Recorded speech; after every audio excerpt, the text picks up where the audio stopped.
Technology, cybersecurity, and policy. Okay, so now all of the people from Applied Math who don't know that this is technology, cybersecurity, and policy, please repeat after me. Technology, cybersecurity, and policy. Our speaker today is going to be Professor Stephen Becker, assistant professor of applied mathematics. I've known Stephen pretty much ever since he's been here. Does it go back to that when you exit full screen? Even if I don't do full screen, I just give it a second, I think it just goes away. Yeah, I didn't like that. Yeah. Yeah. You want to try a different adapter? Sure. They'll try anything. USB-C to HDMI. Best Buy says it works with Macs, it also works with tablets. Yes.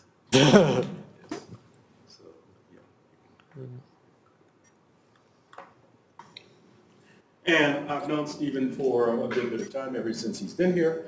I have watched him. I know If that doesn't work, try a different port. it just did something. I think very highly of his research and optimization. He's been thinking about data for a very, very long time. And so it is a great pleasure to have him here because this is a seminar in technology, cybersecurity, and policy. And I think Stephen is a great asset to our program. So he's going to tell us about compressive He's going to tell us about compressed sensing and matrix completion. And so please welcome Professor Becker. All right, thanks a lot, Jim. Thanks for an invitation to speak. So I'm going to talk about compressed sensing and matrix completion. I'll try to tell you what those are. I won't go into too many details, but I'll give you some examples of applications. So I'll start with compressed sensing, which is simpler, and then I'll try to justify matrix completion as an extension to matrices. So we'll start with compressed sensing. The idea behind compressed sensing was we're going to exploit something, which is going to be compressibility. So compressibility is everywhere. Here's an example. I have an image. Here's one image, another image of the same thing. One is compressed as a PNG. One is a JPEG. A JPEG has better compression. So can you tell which is which? You probably can't see very well. I can tell a little bit. This one's actually JPEG. You can see a little bit of artifacts there. But overall, it does a pretty good job. Okay? So you can compress something, and it looks pretty good, and there's a big savings in size. So this is an example of basically the real world gives us things that are compressible, but not all things are compressible. So an example, white noise is not compressible.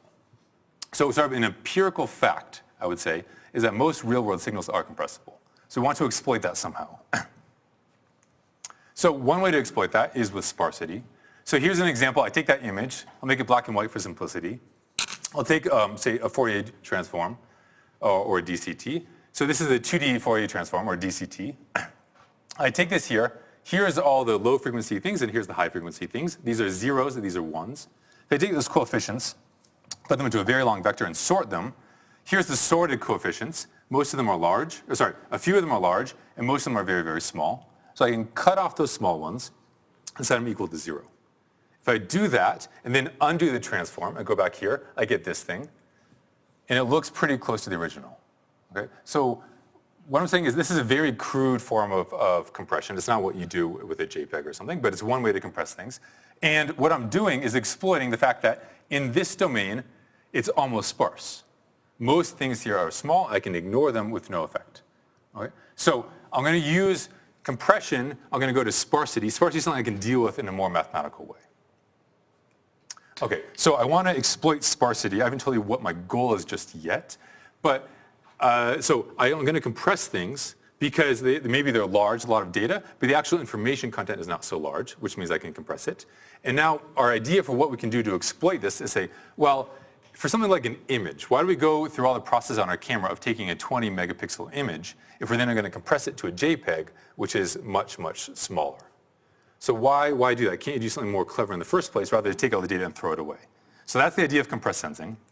So why don't we just collect less data in the first place? Well, we have to be very careful if we do that. So here's an example. So I'm going to think of collecting less data. For me, it's going to be a linear measurement. So my data is a linear measurement. So here's some signal I have. And I'm going to take linear measurements on it. So it's a matrix times a vector. And so each measurement is a row here. So I'm going to take as few measurements as possible, which means this is an underdetermined matrix. So M is the number of rows. So M is the number of rows. That's less than N, the number of columns. So if I want that thing to be small, well, I have to be very careful about what matrix I use. So here's an example. This thing is maybe sparse. So it has some non-zero entry here, some non-zero entry here. I can multiply it by this matrix and get some things here. And maybe if I'm clever enough, I can recover what the information was in these missing things here. But there's certain cases when I know I certainly can't do it. Like in this case, if I take a measurement matrix like this and multiply it by this, there's no way from an information point of view I can recover any information about this entry right there. Okay? So what's wrong with this matrix? This is part of an identity matrix. In general, an identity matrix is very nice to work with. But if we take a partial identity matrix, that's not nice to work with. So what's wrong with this? We say this is coherent. Things are not spread out. So everything is concentrated in a few entries. This thing, the way I sort of drew it with colors, I'm trying to give you the idea that it should be incoherent. Things are spread out, a little bit of energy here, a little bit there. So not one single measurement has too much weight on that measurement. So I'm trying to distribute the measurements evenly across everything. Okay, so to give you an idea of what I mean by incoherence, here's a nice example. This is the group testing idea. So it comes from World War II when they're testing for syphilis. I don't know if they ever actually implemented it, but at least someone thought of this and they then inspired some math. So the idea is you have some soldiers who have syphilis, but fortunately not too many soldiers have syphilis. So maybe I have, here's maybe 16 soldiers. Let's say I know that one of them has syphilis. That's a bit of an academic assumption for now, but suppose we know one soldier has syphilis. How do I find which soldier had syphilis? Well, one obvious way is just test every single soldier with your syphilis test. Okay, that would take 16 tests, and the idea is, well, maybe your test is expensive. So for us, a test is like a measurement. We want to take as few measurements as possible. For them, you want to take as few tests as possible to save money, to save time. So the nice thing about a syphilis test is that it's fairly sensitive. So if I take my blood and I take your blood and pool them together and mix the blood together and I test it, and one of us, at least one of us has syphilis, the test can detect that. We won't know which one of us has it, but knows that at least one of us has it. Okay, so that's the idea of group testing. So I'm going to take these 16 soldiers, group together, say these 8, pool their blood together and test it. And if that test comes back negative, I can eliminate all 8 soldiers all at once. So that's very efficient. So I do that. I test these guys. No one has syphilis. This is the person with syphilis. So it comes back negative. So now I can say, okay, I can exclude all these people. I'll put them in gray. I can exclude all these people. Now there's 8 people left who might have it. I'll group these 4 together. I test them. It comes back negative. So now I can exclude those 4 people. Now I group these 2 together. It's going to come back positive. So I know one of those 2 has syphilis. I don't know which one. So I'm going to do one further test. I just test this person. It comes back positive. I know they have syphilis. Okay? So in general, it takes log base 2 of n tests to figure out how many people, who has syphilis. This is not so useful for us because this was adaptive. So we're going to want to take measurements that are not adaptive. But in this special case, we can actually make this non-adaptive. So by adaptive, I mean I chose which 4 people to test after looking at the results of test 1. We can actually drop that assumption. If you're clever, you can do it like this. So if I know there's one person with syphilis, I can group my tests as follows. I'll do a binary pattern. So I'll test these 4. Then I'll test these 4 and these 4. These 2, these 2, these 2, these 2, and so on like that. If one person has syphilis, I look at the results of the tests. So like 0, 0, 1, 1. If I group that in the right way, this is the binary expansion of the, in this case, 4th person, because it's 0-based. So you can just read it off like that in a non-adaptive way. Okay, so it's trying to convince you that it can be possible that grouping things together in an incoherent way is a good idea for some things, especially when you're sparse. Okay, so go back to our system here. So we're going to think of measurements as linear measurements, and I want to recover this x here from some observations y. In general, y might be noisy, with z is some noise in there, but for most of the talk, I'm going to not worry too much about the effect of noise. It's going to change things like equality constraints. Are going to change the inequality constraints when I have noise, but we're not going to worry about that too much today. So let's assume I just have some measurement like this, and I have some true signal I want to recover back from my measurements. So how do I do that? Well, I'm solving an underdetermined system of equation. From basic linear algebra, if that's the only information I have, I can't solve it. I mean, I can solve it, but I get too many solutions. Right? There's either no solutions or an infinite number. So that's not good. So what else can we do? Well, so that's if it's undetermined. Of course, I could have it overdetermined, then I'm okay, but I want to keep m small. How many measurements do I need? Well, suppose I told you that I have 2 non-zero entries here. So in general, k non-zero entries. And if I told you where those entries were, the problem is very easy. It's just back to linear algebra. So if I tell you where those 2 entries are, I can just, well, I know these things are 0. I can remove these columns of the matrix and just solve a smaller system. Now it's overdetermined. So now how many measurements do I need? Well, I just need this to be at least overdetermined or exactly determined. So I need m is bigger than k. Okay? That's if I know where the locations are. Now, in general, that's too much to ask for. I don't know where they are. So suppose I don't know where they are. From an information point of view, how many measurements do I need? Well, we can argue that it's 2k, which is very good. Right? Because if I know where they are, I need k measurements. If I don't know where they are, I need 2k measurements. Constant factors in math, we can just ignore those. So 2k, how do I get that? Well, actually, this is a lower bound. So how do I know that? Well, if I have a signal here that has 2 entries, if I have another signal called x2 that also has 2 entries, if they give me the same measurement, I can never distinguish which of those 2 signals my original signal was. So what do I mean by distinguish? Well, so if they give me the same, if they give me the same measurements, it means this. But another way to think of this, if I subtract x1 from x2, so call that x is x1 minus x2, then a times x is y minus y, it's a 0. So I'm saying, can I have something non-zero in the null space? And this thing has sparsity up to 2 times k, because there's 2 different vectors, each has sparsity k. So that means I need m is bigger than 2k, so that's my lower bound is 2 times k. Okay? So if I'm trying to have a system and I want to see how good it does, I expect it to be something like 2 times k. That would be as good as I could hope for. Okay, so when we get to compressed sensing, we're going to have to propose how do we find what the signal is. We're going to use optimization. So I have this underdetermined system of equations. It's still underdetermined. Which solution do I choose? So I need some way to choose that. Well, I'm going to use optimization. It means I'm going to say of all things that fit the observations, pick one that minimizes some loss function. So I'm going to pick a simple loss function. The standard classical choice for the past 200 or 300 years has been the L2 loss, because it gives you closed form solutions. 200 years ago, you could write down the solution by hand. So this is what you do. Let's think about it graphically. What does it mean? So if I have, this is my affine space of things that agree with my observations. So I want to live on this space, but I want the L2 norm to be as small as possible. So one way to think about that is taking the level sets of the L2 norm and expanding them until I start to intersect this.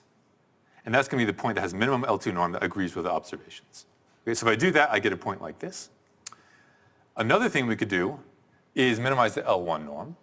And this has been proposed about 200 years ago, but it hasn't been used quite as much because it's not computationally, it doesn't give you a closed form solution.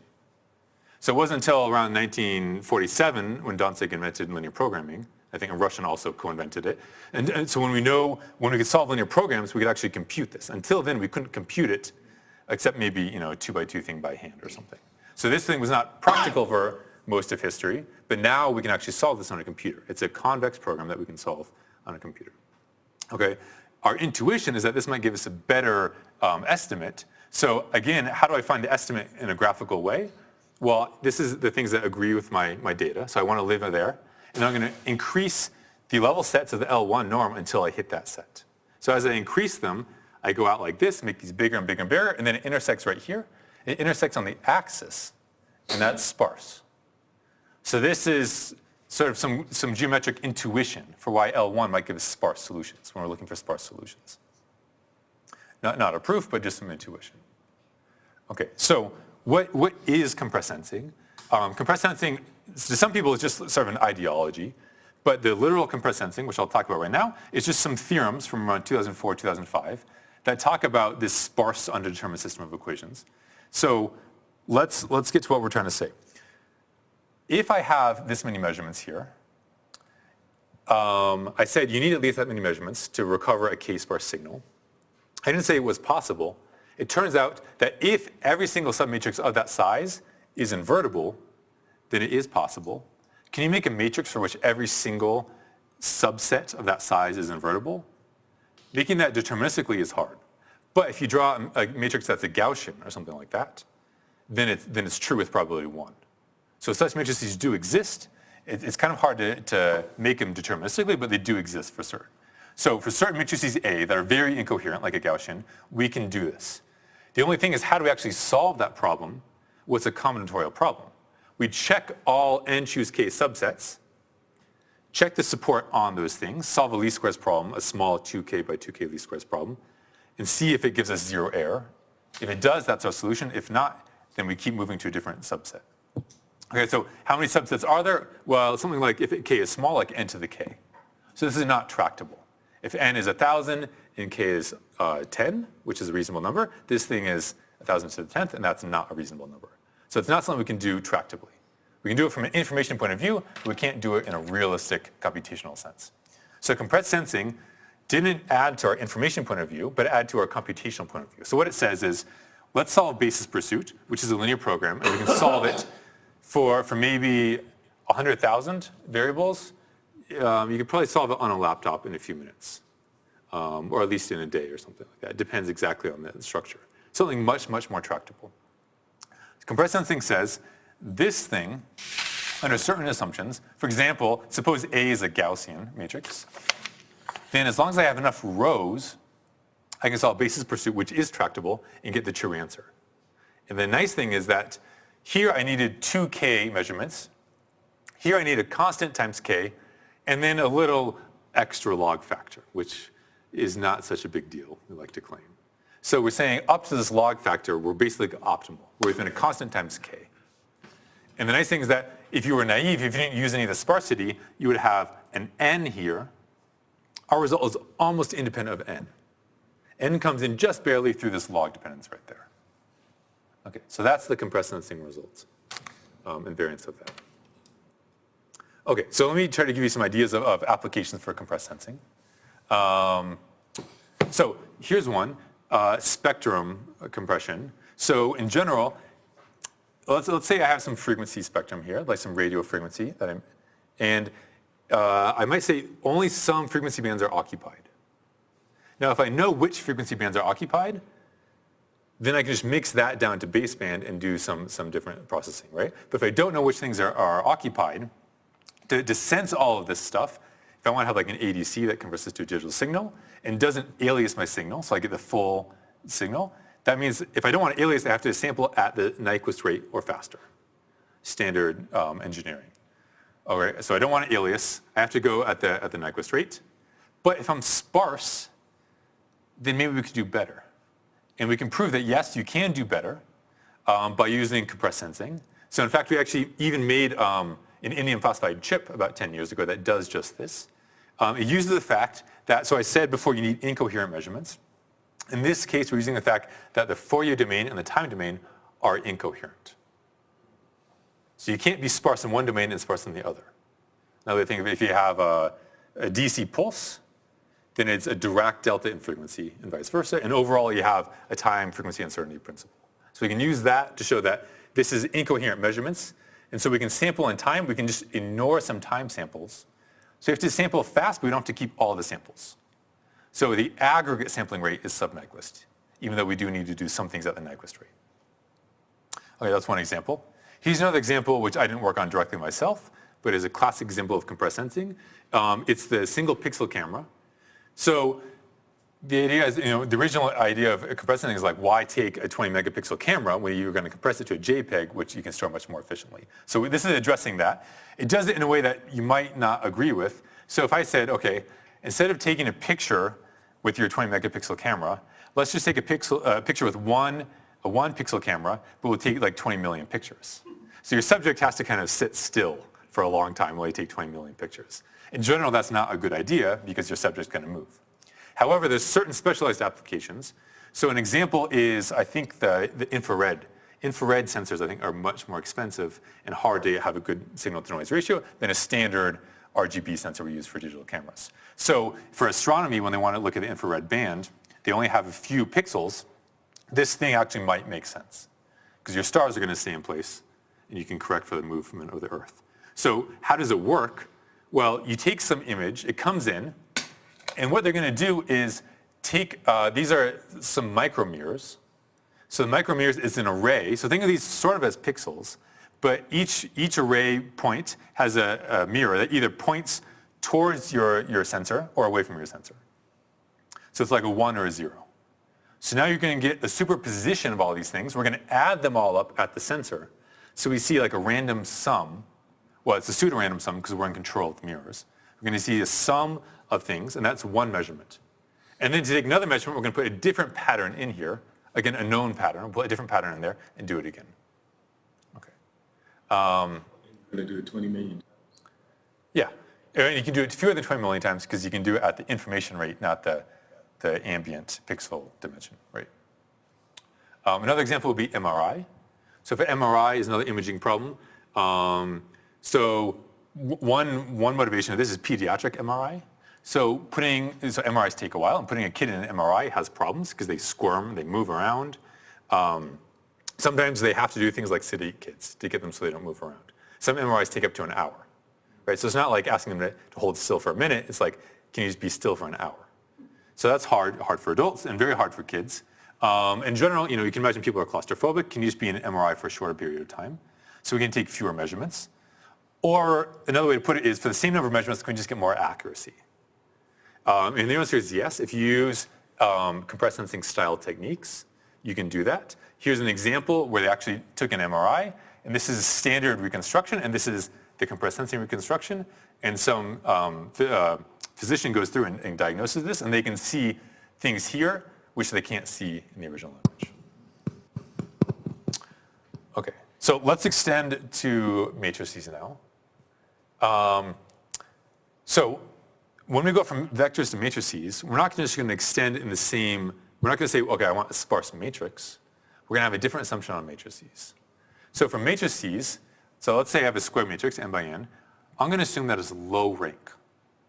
And one way to think of low rank is just say, okay, it's the product of two matrices like this that are very tall and skinny or short and fat.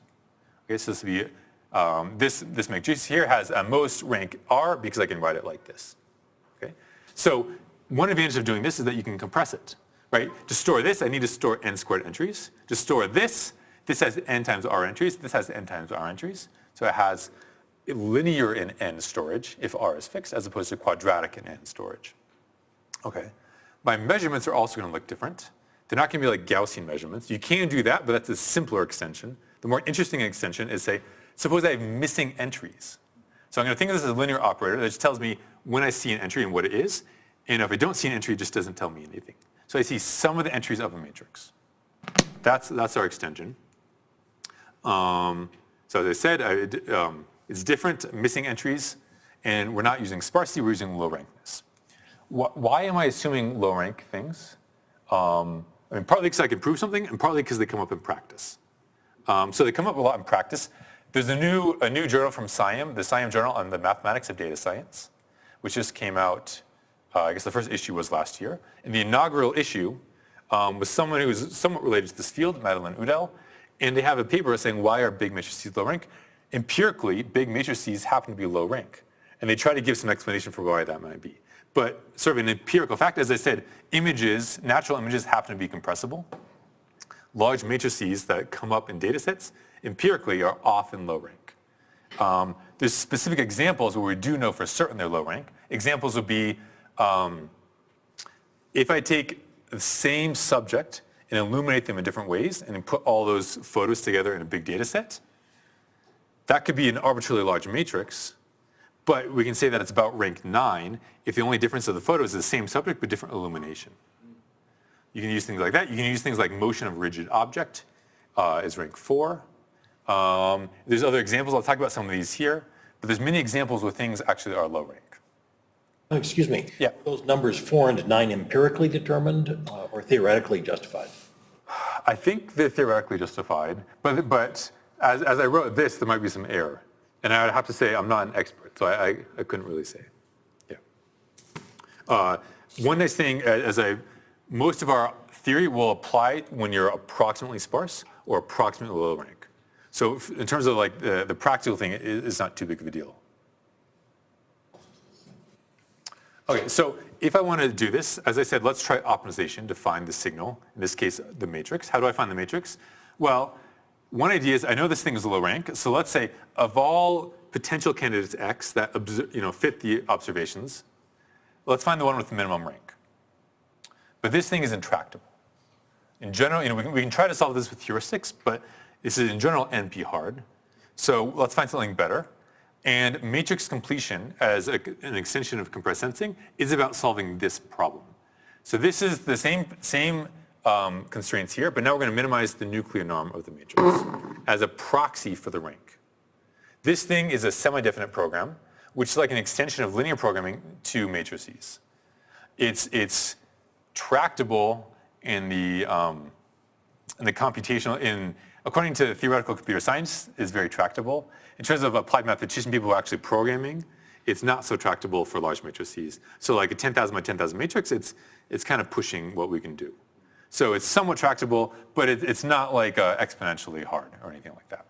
So computationally, it is difficult because of processor time, blah, blah, blah? Yes, yeah. Basically, the constants matter. And in the polynomial scale, what polynomial it is, depending how you solve it, in general, it'd be something like n to the sixth.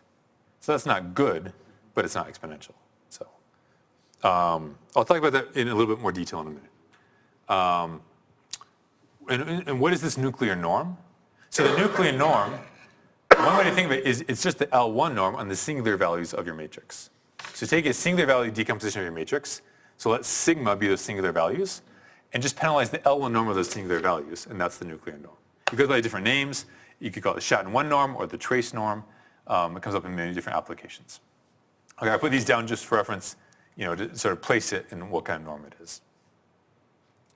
Okay, so an example of where you can do this is collaborative filtering. This is something I worked on as a summer project in 2007 when the Netflix Prize came out. So the Netflix Prize gave you a list of users in movies, and the users had rated some of the movies, and the goal was to infer some missing ratings that they knew that they didn't tell you about. Okay, so, and here's an abstract way to put it. I have some users here, some movies. This user said this movie got 3 stars, but I don't know what they rated here. And then the prize contest was they picked a few of these unknown entries and asked you to predict there and look at your loss. Okay, so this is now inspired. This is sort of beginning of the big data trend. Lots of problems like this. And you can put this in a matrix completion point of view. Now, there's a lot of subtleties to this, especially in a practical sense. There's many subtleties to this. So our matrix completion things are kind of a crude academic tool that are not going to give us state-of-the-art results, but they do give you something reasonable. So some examples, we applied a type of matrix completion to this, and you get very interesting results. So what we're trying to do is factor that matrix into 2 other matrices, and one of them, so think of this as users and movies, and so each user has R components, and each movie has R components that sort of determine it, and take the inner product to make your prediction. So each movie has R components, and you can think of each of these as some new dimensions. So think of it like PCA, you're making a new dimension. So in that new dimension, you can then say, okay, which movies have high scores in that dimension and which movies have low scores in that dimension. And that's what we're doing here. So we did this, and the first dimension we found, the one that was most important, we can separate movies that have a high score and a low score. Of course, plus and minus are completely arbitrary, but we separate them along this axis, and we found things that actually make sense. It was very exciting because we hadn't done much machine learning at the point, and this is a completely agnostic approach. We're not taking movie titles in there, we're just looking at the ratings, and we can make observations that actually make sense. So we did this, and these things that are on one end of the scale versus things on the other end of the scale, well, if you look at the titles, they start to make sense. Right? So one end of the scale are, say, TV shows, sci-fi, standard things. The other end are vampire movies. So that's like a very strong way to distinguish movies. So if you remember old video stores, you go in the video store and go to a section, and it labels the section with a genre. Well, those are determined by people. Maybe those are not the most useful ways to do that. This is sort of inferring genres from the movie, from the actual data itself, in a way that's maybe more useful. That, say, splits That is a quicker way to figure out your taste. We can do the same thing for the second dimension. We found one end here and another end here, and they divide on something that's actually meaningful. So here, my label for this category was quirky or Wes Anderson style movies. And then this one, I labeled these as mainstream or Jennifer Lopez style movies. And so this just comes out of the data, and you can see, yeah, there is a pattern to these movies that are high and these movies that are low in this category. So we thought that was pretty neat. We didn't win the prize, but we had fun.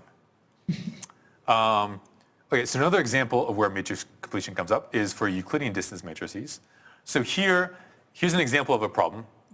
Think of like an old driving atlas that gives you a mileage chart, and it says, okay, to drive from, say Atlanta to Chicago is 218 miles, which I don't think it is, but let's say it's about 218 miles.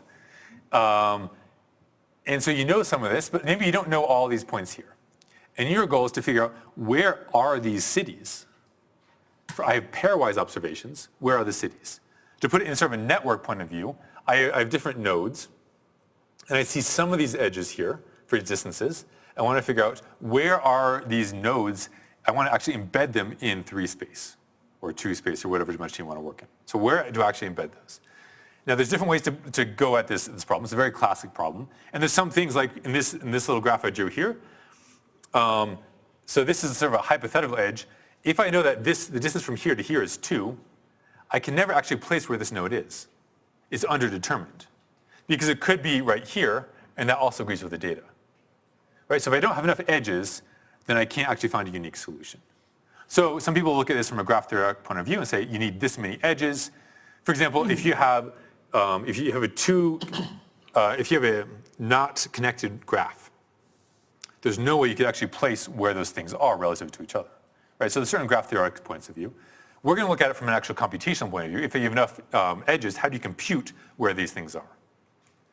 Okay, so how do we do that? Well, I'm going to call my measurements, I'm going to call EDM for Euclidean distance matrix. I'm going to say the ijth measurement is the distance from city I to city J. Okay, so each city is going to be a 3 vector with the 3-dimensional coordinates of where it is, or 2D or 3D, whatever you want to work in. So this is where the city is, and if I recover that, that's good. I don't actually have that information. I have this information, the pairwise distances, or the square of them to make it more convenient. Well, I'm going to observe the following. If I have the square, I can expand the square out, make it look like this.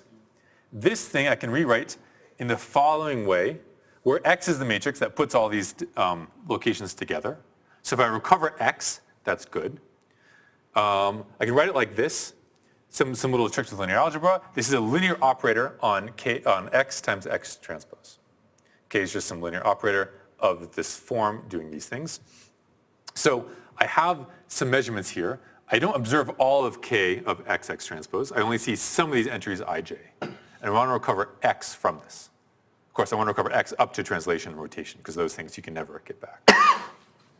Okay, so I want to find some X such that this potential candidate matches my observations. My observations are encoded by this set omega, so I don't see all pairs IJ, just some of them. That's what I'm using omega for. Okay, so instead of doing that, I'm going to say, well, let's find a Z that solves this problem, where Z is XX transpose. And how do I encode Z equals XX transpose? I'm going to say Z is positive semi-definite. That's what this squiggly thing means. And it has rank 3. Okay, so that's one way to do that. Okay, well, let's rephrase that. Let's say, well, if I have more than one thing, let's minimize the rank such that I match the observations. And now this thing is intractable. But now this thing I can relax the same way we relaxed it before. I can minimize the nuclear norm of this thing.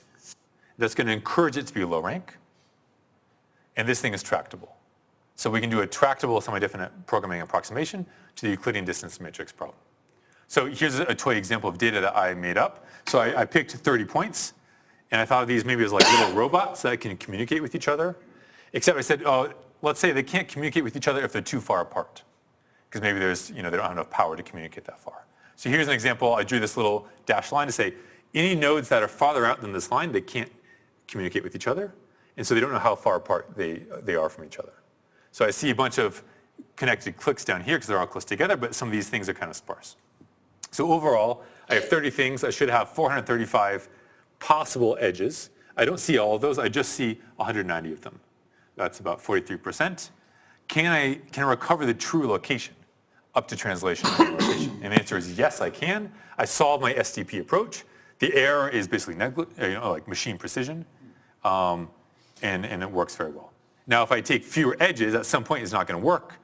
Partly, one reason is that this was a relaxation, so it's not guaranteed to work always. And even further, at some point, it's just not enough information there to do it.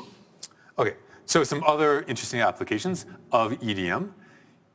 Here is one where you're trying to hear the shape of a room.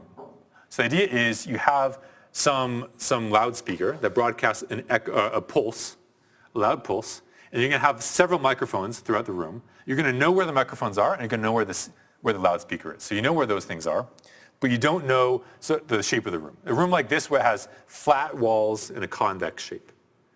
Okay, so the microphone, each microphone is going to hear, so there's one pulse that sends out. It's going to echo off the different walls. There's also going to be multiple echoes, something like that. So it's going to see those echoes, and you're going to see, okay, so microphone 1 records from this one pulse that sends out. It sees one echo, another echo, another echo, like that. Okay, each echo, you're going to assume that the time it takes to hear the echo is proportional to how far the sound wave had to travel. And so if you know how long it took to get to you, you know how far away, you know how far it traveled. And so it traveled, from how far it traveled, you can figure out how far away the wall was. The problem is, so we need more than one microphone to do this. So if I have several microphones, so here's one microphone, here's another one, they get different echoes. The echoes might come in different order. So one wall might bounce off to this microphone first. The other microphone might see that wall's echo first. So you see those, you need to say which wall is which pulse. If you don't do that, you can't actually reconstruct where things were. So how do you do that? Well, you know that basically the walls fit into a 3D geometry. So if you phrase this right, they use basically these ghost sources here to write this down, that if you phrase it right, it gives you a Euclidean distance matrix. So you can check your Euclidean distance matrix. If it's rank 3, or after the transformation, if it's rank 3, then you have a possible configuration, so you know how to label your echoes. So I thought it was pretty neat. They actually tried it experimentally, where they were in a room where they could configure the wall there to move it and sort of test how well this worked. And you can see they actually did it. Their true measurements, the true numbers are in red, their estimate is in blue. So they did like fairly well for estimating the angles and the distances for the room. They got ambitious. They tried it in a cathedral in Lausanne. It didn't work very well because it's not a convex shape and it's not flat walls. But they were able to identify of 3 major walls, they would at least identify the right order for the echoes for those. Okay, so some more applications for this. This is one I worked on, a very similar kind of idea. We're going to use EDM to try to figure out where DNA is.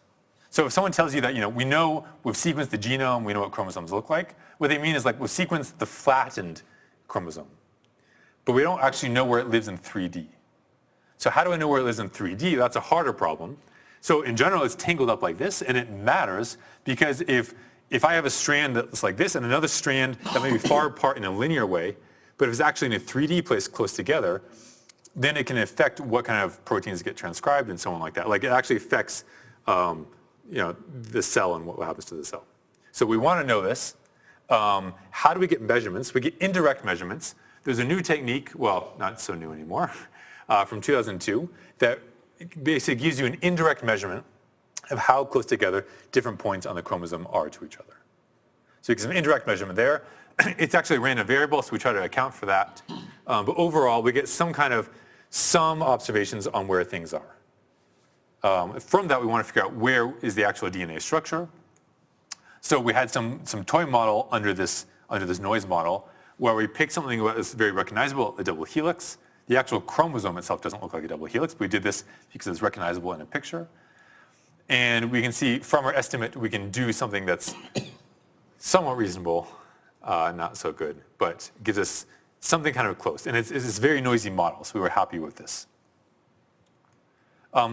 Another example is from quantum tomography.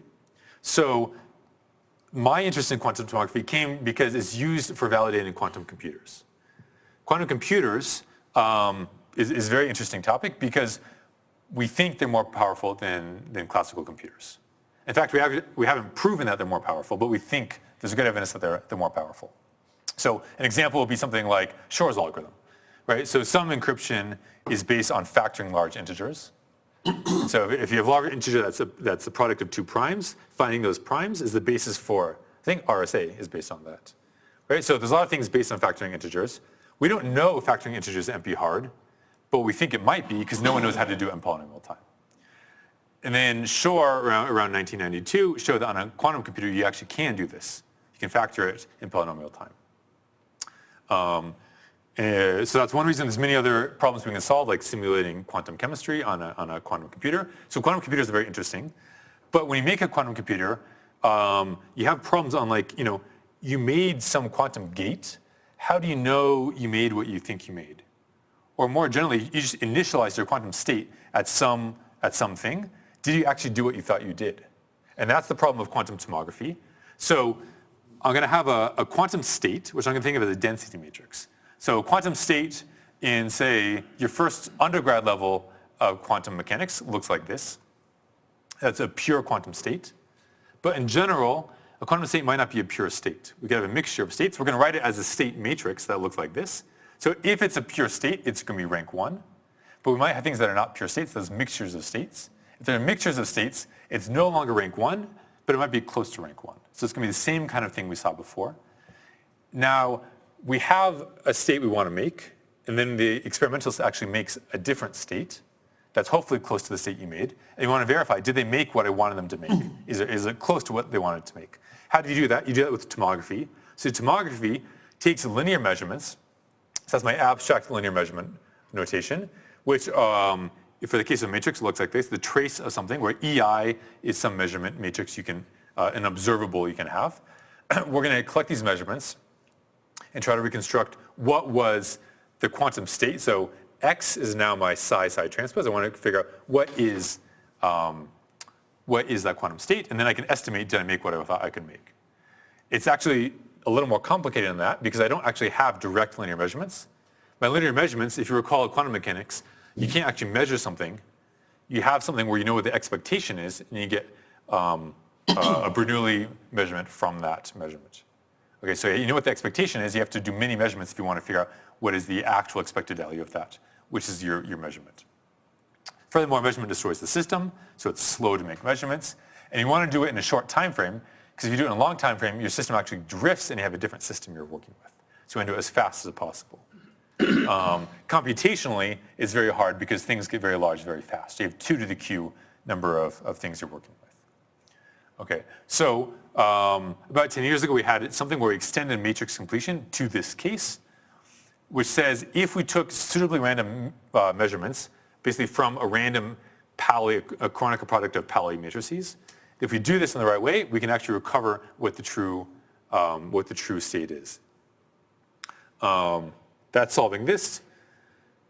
I've been working on this in several ways since then. One way since then was actually working on how to solve this in practice. As I said, SDPs are not so easy to solve. This is an SDP to solve in 2 to the q dimensions. And so for q like 16, it starts to get pretty bad. So we did this with a lot of special tricks, a specialized SDP solver, and we were able to take something, so some physicists had solved something like this. We were able to scale it to something like this with a lot of special tricks. Okay, so I talked about compressed sensing and matrix completion, and now I'm going to talk about a variant of matrix completion where we try to add some robustness to this. So let's start with something you've probably seen before, principal component analysis. So in principal component analysis, I take a data set and I try to find new axes, like a new orthonormal basis that explains the variance in the best possible way. Okay, so that's sort of a lowering factorization is one way to think about it. I'm going to take this matrix, find some factors, and the smaller factors I'm going to throw away because they're mostly noise. So I'm sort of denoising. One way to think about it is find a dimension so that I can sort of minimize the distance projected to this dimension. Okay. Now, the issue is, suppose I have outliers. If I have outliers, they can corrupt this process. So I drew here, these are outliers that I want to treat separately from the rest of my data. So I do PCA, they're going to affect my estimate like this. So I want to take the effect out and work them separately. How do I do that?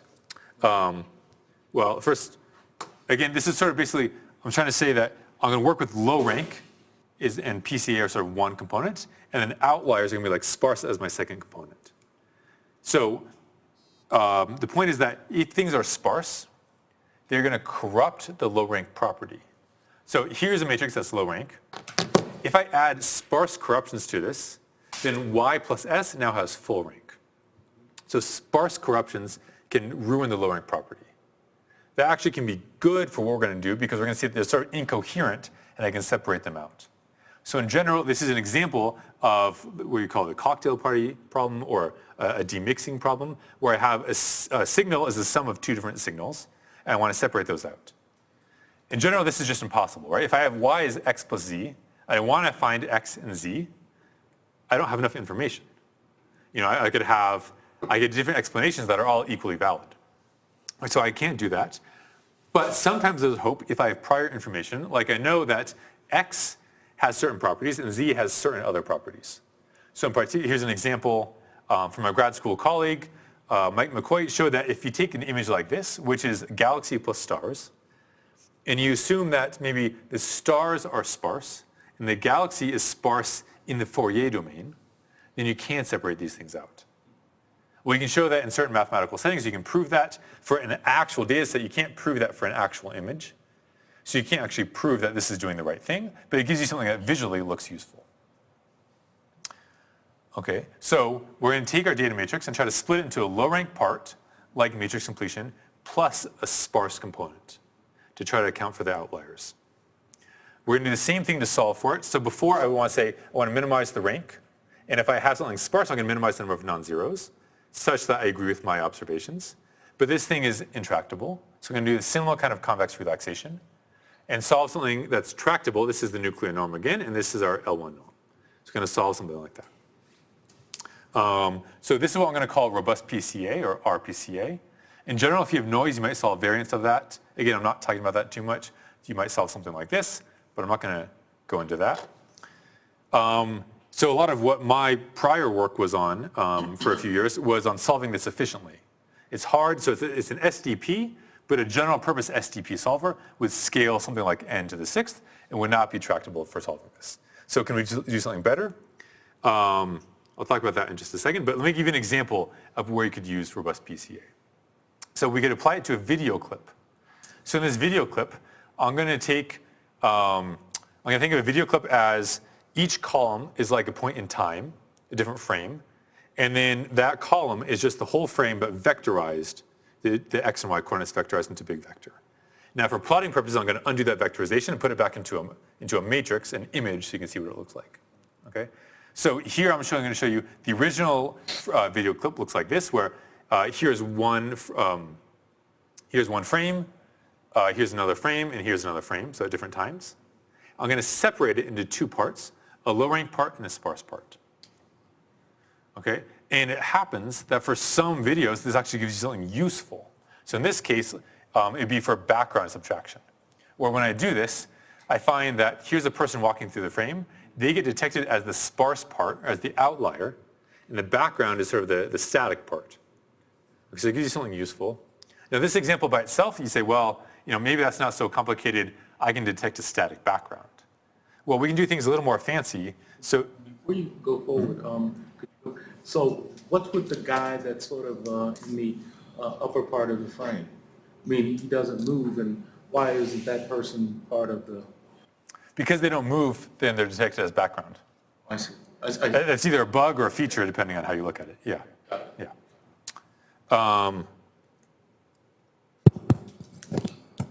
So here's an example that's a little more exciting, where the background is now not so simple.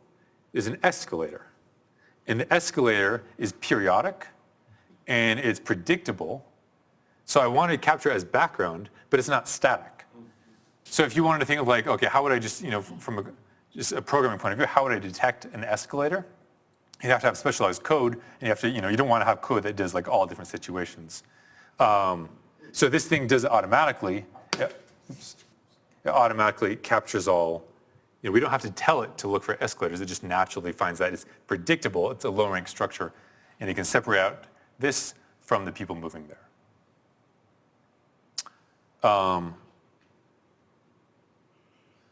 So as I was saying, this is slow to solve. A lot of our work was on solving this faster. Some examples. So Derek Driggs was a BS MS student here. He's now at Cambridge. And he worked with me a lot on solving this. We have different formulations on how to solve this.